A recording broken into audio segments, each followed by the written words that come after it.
This week, after the tragic death of Ms. Ruth Bader Ginsburg, gender equality of top of mind for Americans. Mr. Schmerelson, can you please explain your comment at a board meeting last April during a dress code discussion that males are discriminated just as much as females? Yes, I was a principal, and I did not make a habit of going around and just looking for girls who were improperly dressed. Any kids who were improperly dressed were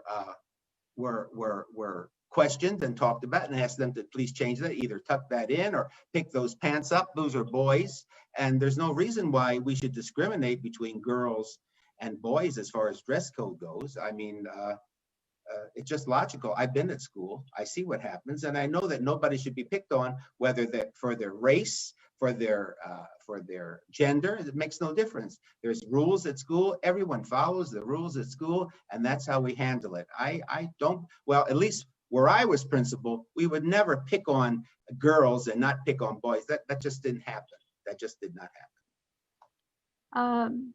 Ms. Marilyn, would you like to add anything to that question?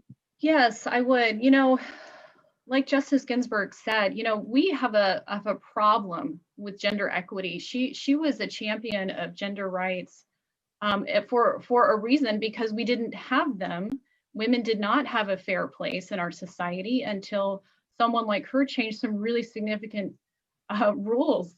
You know, because of her, I'm allowed to have a bank loan without my husband. You know, I'm actually allowed to have a career with some consideration as an equal as a man. Even with that said, we know that our society, we pay women 80% every dollar for men.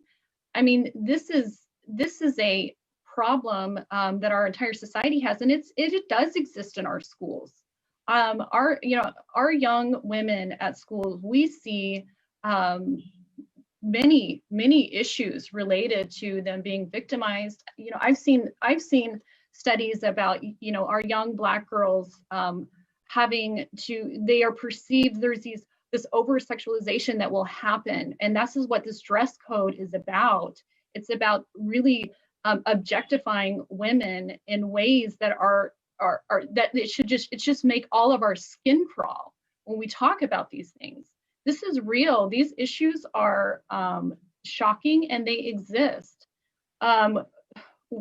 We cannot rest until our children have a fair and equitable shot at their future, and that does involve the persistent objectification of women, and it starts very young. I have, you know, as a woman myself, I'm probably, most of the people on this call have been objectified in some way in our life and have been victims of abuse and victims of horrific things related to our gender. So, you know, this issue, we cannot let our young girls have this type of injustice.